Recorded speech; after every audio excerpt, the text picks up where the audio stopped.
여러분들 이 사사기를 읽을 때 대사사, 소사사라는 말을 들어보신 적이 있으실 겁니다. 어떤 사람은 이 사사기에 내용이 길게 써 있으면 대사사고 이름만 잠깐 언급되고 많은 사사가 소사사라고 생각을 하는 경우가 있습니다.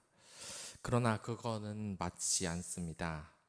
온니엘, 에훗, 드보라, 기드온, 입다, 삼손처럼 전쟁이 벌어졌을 때 이 군사적인 위협으로부터 나라를 구한 영웅을 대사사라고 합니다. 그리고 삼갈, 돌라, 야일, 입산, 엘론, 압돈처럼 비록 전쟁에서 승리는 하지 못했지만 나라의 운영과 하나님 율법을 지키고 가르친 사사를 소사사라고 합니다. 그러나 이 대사사, 소사사 모두 완벽한 자가 아니라는 언급이 이 성경에서는 자꾸 언급이 됩니다. 대사사는 전쟁에서 싸움은 잘했지만 도덕적으로 문제가 있는 경우가 몇 가지 있습니다. 하나님의 율법을 나실인이면서도 계속 어겼던 이 삼손이나 깡패로 살았던 이 입다, 그리고 백성들이 우상을 숭배를 하게 된 원인을 제공한 이 기드온이나 이런 여러 가지 잘못된 서원들을 하는 사사들이 바로 그렇습니다. 그리고 소사사 역시 완벽하지는 않았습니다. 부족한 자들이라는 것이 계속해서 언급이 되고 있습니다. 야일은 너무 많은 아들과 나귀를 타게 했다는 것으로 나오는데 부가 많았다는 이야기입니다. 물론 이 부를 가졌다는 것을 죄악시하는 것은 아니지만 야일의 업적에 그 짧은 글에 나귀 이야기가 나오는 것은 하나님의 뜻대로 살지 않고 물질적인 삶을 살았다는 것을 그 뜻하는 것으로 해석을 해도 무리가 없을 겁니다. 또한 입사는 너무 많은 아들과 딸을 가졌는데 첩을 많이 두었다는 의미입니다. 한 남자가 한 여자에게 자녀 60명을 낳게 했을 리는 없기 때문인 것입니다. 이것도 하나님이 신명기 17장에서 경고를 하신 적이 있습니다. 그리고 자신의 자녀를 가나안 사람들과 혼인시켜 우상 숭배하여 죄를 지을 수 있는 그 빌미를 제공해 버리고 맙니다. 오늘은 사사 에훗과 삼갈의 이야기가 나옵니다. 이스라엘 자손은 하나님 앞에서 죄를 지어 그 벌로 18년 동안 모압 왕에게 지배를 당합니다. 이렇게 지배를 당하면 뭐를 가장 많이 하겠습니까? 흔히 이 중학교나 고등학교를 생각해 보면 굉장히 쉽습니다. 그때 이 돈을 빼앗지 않습니까? 이 사사시대도 마찬가지입니다. 지배를 당하면 이 약자는 강자에게 물질을 바치게 돼 있습니다. 당연히 그 방법이 민주적이고 합법적일 리가 없습니다. 이 학교 일진들 얘기를 한번 들어보십시오. 합리적으로 돈을 가지고 가고 예의 바르게 행동하는 경우가 있습니까? 그럴 거라면 애초에 돈을 빼앗지도 않았을 겁니다. 아무튼 이들이 조공을 바치라는 요구가 이스라엘 백성들에게는 너무 부당하고 또한 힘들게 느껴졌습니다. 그러자 하나님께서는 이 부르짖는 이스라엘 백성들을 위하여서 한 구원자를 세웠는데 그 구원자가 바로 사사 에훗입니다. 그래서 하나님은 왼손잡이 에훗을 사사로 세워서 이스라엘을 구원하시도록 하시는 겁니다. 그런데 여기에서 하나님은 왜 에훗을 쓰셨을까요? 이 에훗이라는 자가 왼손잡이라는 것을 강조해서 쓴 이유가 있습니다. 왼손잡이라는 것은 세 가지로 해석을 해볼 수 있습니다. 첫 번째 경우는 오른손에 장애를 가지고 있어서 왼손을 쓸 수밖에 없는 자를 뜻하는 겁니다. 이런 사람은 오른손이 말라서 못 쓰게 되는 경우를 뜻하는 것입니다. 그러니까 장애를 가져서 이렇게 된 것입니다. 그리고 두 번째 이 추측은 왼손잡이라는 것은 오른손 자체가 아예 없는 것이라는 것을 의미하기도 합니다. 그러니까 오른손이 없기에 당연히 왼손밖에 쓰지 못합니다. 그리고 세 번째 경우는 말 그대로 우리가 흔히 보는 왼손잡이인 경우입니다.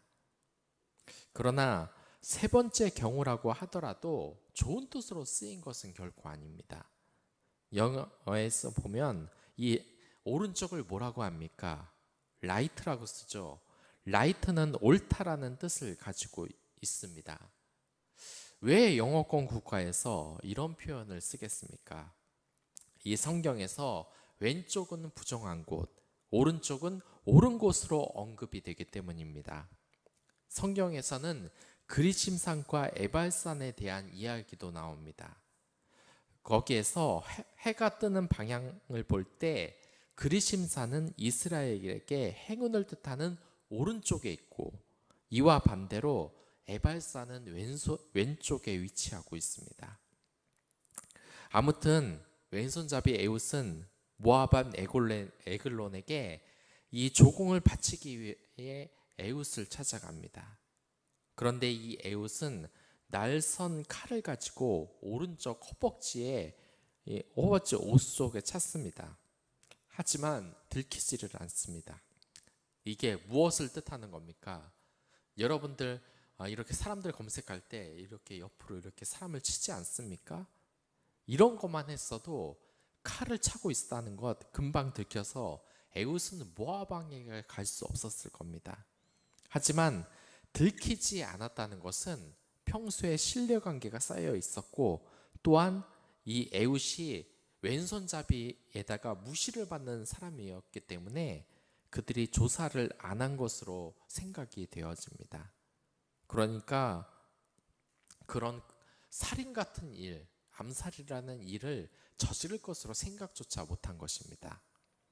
그래서 에웃은 왕에게 뇌물을 바치는데, 에웃은 그 조공을 메고 온 사람들을 다 돌려보냅니다. 그리고 자신은 왕에게 은밀한 한 얘기가 있다고 이야기를 합니다. 그러자 왕은 부하들을 모두 물러가라고 말을 합니다. 이게 무슨 말이겠습니까? 조공은 이스라엘이 공식적으로 모압에게 바치는 제물을 말합니다. 그 제물을 다 바치고 에웃이 은밀하게 왕을 다시 부른 이유는 하나밖에 없습니다. 에웃이 뇌물을 개인적으로 왕에게 바치겠다는 뜻으로 이렇게 은밀하게 말한다고 하는 것입니다. 그런데 아무리 이 뇌물을 좋아하는 사람이라도 대놓고 주면은 절대 안 받습니다. 사람들 눈이 있고 체면이 있기 때문입니다. 뉴스에서도 여러분들 많이 보셨을 겁니다. 이 죄를 지어서 조사를 받는 사람들을 보면 그 제목이 뭐라고 합니까? 사과 박스를 받았다고 합니다. 그런데 이게 사과 박스가 받은 것이 왜 죄가 됩니까? 그런데 그 사과 박스 안에 은밀하게 숨겨져 있는 돈이 문제인 것이죠. 그렇기 때문에 이렇게 뇌물을 받는 사람들은 항상 뭔가를 포장해서 줘야 됩니다.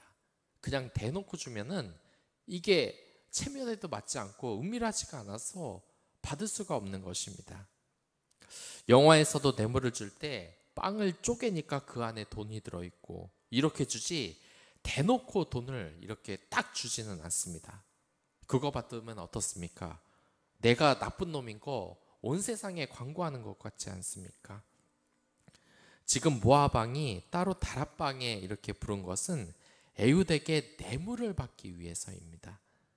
그래서 이제 긴이 에웃이 할 말이 있다고 하자 모압 왕이 에웃에게 일어나서 몸을 가까이 한 것입니다.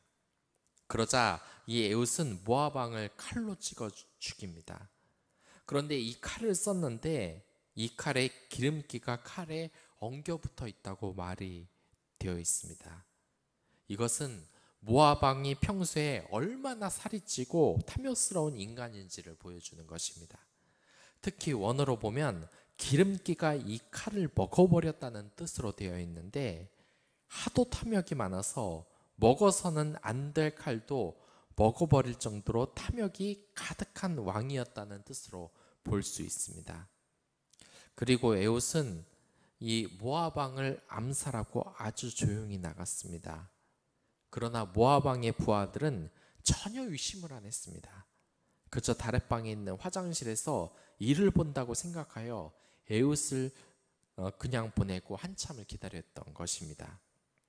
여러분들, 여기까지 이야기를 들으면 에웃의 이야기에 어떤 느낌이 드십니까? 참 부정적인 이야기가 많이 들어갑니다. 왼손잡이에다가 이게 모압 왕 뚱뚱한 기름기, 화장실 등 좋지 못한 이미지가 계속해서 나타납니다. 여러분들도 왼손잡이를 싫어하는 어른들의 말씀을 한 번쯤 듣고 자란 분들이 많으실 겁니다. 이게 요즘은 그렇지 않지만 옛날 시절에는 사회적인 배경이 있습니다. 이 왼손잡이가 사회적으로 무시받고 천대받는 이유가 있는 것입니다. 우리에게는 이 두 개의 손이 있습니다. 그러면 역할을 두 개로 나누어 써야 되는 겁니다. 한 손은 더러운 일을 할 때, 그리고 나머지 한 손은 깨끗한 일을 할 때 쓰는 것입니다. 여러분들 이 화장실에 다녀오면 손을 깨끗이 씻으라는 소리를 많이 들으셨을 겁니다. 그거 달들 알고 계실 겁니다. 그냥 일을 보고 난 후에 물만 손에 묻혀서는 이것이 깨끗해지지가 않습니다. 비누로 깨끗이 씻어야 병균을 씻어낼 수 있습니다. 안 그러면 우리의 이 더러운 것이 손에다 전염이 됩니다. 그리고 청결이 중요하고 그래서 청결이 중요하고 이 화장실마다 비누가 다 있는 것입니다. 그러나 이 옛날에 이 위생시설이 다 갖춰졌겠습니까? 그렇기 때문에 병균에 감염되지 않기 위하여 사람들이 생각해낸 방법이 있는데 그것이 왼손과 오른손을 구분해서 쓰는 겁니다. 왼손은 세균에 오염되는 일을 쓸 때, 화장실 갈 때 쓰는 손이고, 오른손은 밥을 먹을 때나 일 같은 것을 할 때 쓰는 깨끗한 손으로 구분을 하는 겁니다. 그래서 이 더러운 일을 하는 왼손으로 밥을 먹고 나면 오염이 되기 때문에 이 손은 더러운 손, 그리고 오른손은 밥을 먹는 손, 세균에 오염이 되지 않는 손으로 쓰는 것입니다. 이 성경에서 에웃의 이야기를 하면서 자꾸 부정적인 이미지가 나타나는데 이것은 에웃 자체가 모자란 사람이라는 것을 뜻하지는 않습니다. 오히려 사회적으로 소외된 왼손잡이 에웃을 쓰는 하나님의 은혜를 지금 이야기하고 있는 것입니다. 이게 무슨 이야기겠습니까? 우리 모두는 가지고 있는 한 가지 감정이 있는데 그것이 바로 열등감입니다. 이 열등감은 사람들마다 다 있습니다. 사회에서 자꾸 일을 못해서 꾸중을 듣고 사업에서 자꾸 실패를 하면 이 열등감이라는 괴물이 우리를 잡아먹으려고 합니다. 아무리 좋게 생각을 하려고 해도 정말 이 주변 사람들이 자신을 무능력하다라고 맨날 말하고 괴롭히면 자신도 모르게 정말 그런 사람이 되고는 합니다. 주변에 만약 그런 사람이 있다면 용기 내어 그 사람에게 반항하십시오. 무례하게 굴지 말라고. 아무리 여러분들의 상관이라고 하더라도 여러분들에 대해서 함부로 말하는 인간은 사람들을 존중하지 않는 사람들입니다. 날 함부로 이야기하는 사람들은 여러분 자신에게 많은 것을 빼앗가는 사람입니다. 여러분들이 아무것도 할 수 없는 사람이라고 세뇌를 시키는 중입니다. 하지만 분명한 것은 여러분들은 정말 소중하고 유능한 사람이라는 것입니다. 하나님이 쓰시는 사람은 조건이 좋은 사람이 아닙니다. 무시받는 왼손잡이가 사사로 세워진 것은 우리 또한 연약한 존재이지만 하나님을 위지하면 이 세상의 강자에 대항해 승리할 수 있다는 것을 지금 보여주고 있는 것입니다. 그리고 31절을 보면 이제 에웃의 뒤를 이어 삼갈에 대한 이야기가 나옵니다. 내용이 워낙에 짧습니다. 하지만 그 임팩트만은 정말 강합니다. 이게 정말 임팩트가 강할 수밖에 없습니다. 어떻게 혼자서 막대기 하나로 600명의 블레셋 군사를 죽일 수가 있겠습니까? 그냥 어린애도 아니고 일반인도 아니고 블레셋 군사입니다. 당시 이스라엘에서 가장 강력한 힘을 자랑했던 이 블레셋 군사 600명을 막대기 하나로 죽였다는 겁니다. 전에도 이야기를 한 적이 있지만 이게 얼마나 놀라운 이야기입니까? 여러분들 영화를 보면 알겠지만 정말 말도 안 되는 장면이 이 영화에서 많이 나옵니다. 이 만화를 보면 어떻습니까? 독수리 오형제를 보면 아직 어른도 안 된 어린이 5명이 지구를 지켜야겠다고 나섭니다.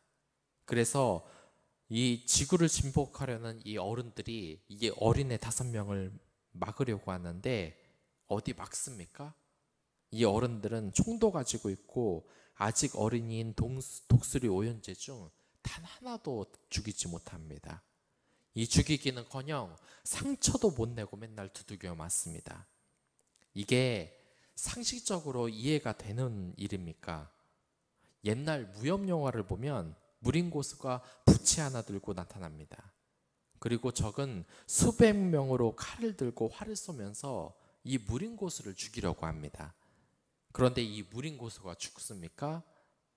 이 부채로 칼을 다 막아냅니다. 이게 말이 안 됩니다. 칼하고 부채가 부딪히면 이 부채는 박살이 나는 겁니다. 그러나 이 부채로 칼로 된 수많은 상대들을 다 이깁니다.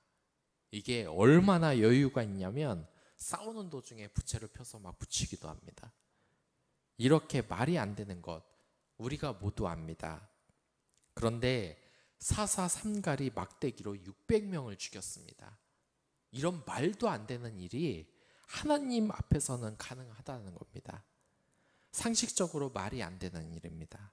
하지만 하나님이 역사하시면 이러한 것은 모두 가능합니다. 블레셋은 이스라엘을 위협한 초기에 가장 강력한 적입니다. 그런데 원어를 보면 이 삼갈은 막대기로 블레셋을 가르쳤다라는 뜻도 있습니다. 막대기 하나로 무시무시한 블레셋 전사에게 싸움을 한 수 가르쳤다는 것입니다. 그렇습니다. 하나님은 이 연약한 자, 왼손잡이에게 또한 칼을 든 상대에게 막대기를 들고 있는 이 사람에게 하나님의 역사를 나타낸다는 것을 우리는 알 수 있습니다. 이 에훗과 삼갈은 그 사회적으로 그렇게 잘난 사람들이 아니라는 것을 여러분들 눈치챌 수 있을 겁니다. 하지만 하나님은 그런 사람을 가리지 않고 쓰십니다. 무엇이 기준이겠습니까? 늘 하나님의 말씀을 묵상하고 기도하고 이웃사랑을 실천하는 사람들이겠습니다. 여러분들 기도를 해도 내 기도를 하나님이 듣지 않는 것 같습니까? 그렇다면 다시 한번 생각해 보십시오. 여러분들의 생활 방식에 말씀과 기도 생활을 지금 하고 있습니까? 또한 이웃사랑을 실천하고 있습니까? 하나님은 물론 조건, 스펙이 좋은지 나쁜지를 보고 그 사람을 자녀로 받아들일지 귀한 자녀로 받아들일지 아닐지를 생각하시는 분이 아닙니다. 오로지 그들의 믿음만을 보시는 겁니다. 여러분, 자신이 왼손잡이인 것을 또한 이 막대기밖에 들 수밖에 없다는 것을 신경 쓰지 마시기 바랍니다. 하나님은 그러한 것을 보는 것이 아니라 여러분들의 믿음을 보십니다. 여러분들의 믿음 정말 하나님의 축복을 받을 정도로 굳게 서 있습니까? 여러분들이나 저나 죄인이기 때문에 절대 그렇지 않습니다. 늘 하나님의 말씀을 묵상하며 이웃사랑을 실천하시기 바랍니다. 그런 사람들에게 이 사사처럼 나라를 구하는 이러한 역사가 임하는 것입니다. 그리스도인답게 살아야 이 세상에 영향력을 미치는 겁니다. 이 세상에 그리스도인의 영향력이 없는 것은 우리가 잘못 살았기 때문입니다. 이제부터 이 에훗과 또한 이 삼갈이 무엇 때문에 나라를 구하는 큰 공을 세웠는지 우리는 생각해 봐야 할 때입니다. 여러분들의 공동체에서 그리스도인의 영향력이 나타나지 않습니까? 그렇다면 다시 한번 생각해 보시기 바랍니다.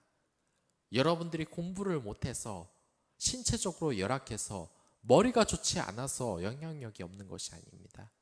하나님의 뜻대로 살지 않기 때문인 것입니다. 이 사사의 이야기를 통하여서 우리는 진정한 믿음을 다시 되돌아봐야 합니다.